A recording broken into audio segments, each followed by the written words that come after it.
Welcome to the Banker Lamp. Please enjoy the video. You'll begin with prerequisites. Make sure your iPhone runs a supported iOS and you're signed into your Apple ID. Now open Settings and tap your name to reach iCloud options. Once there, tap Find My to see the top-level controls. This is where you enable the network. Make sure Bluetooth and Wi-Fi are on because Find My Network uses them.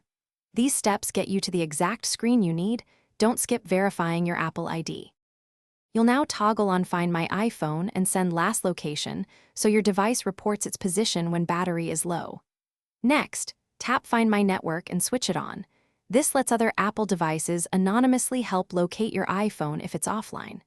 Make sure the device name shown is recognizable, because that's what you'll see in the app.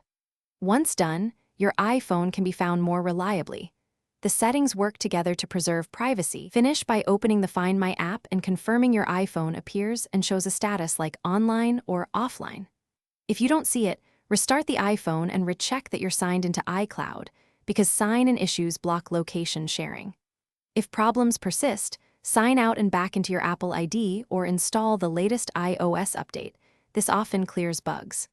One key troubleshooting tip: toggling Bluetooth and Wi-Fi off then on can quickly restore network detection.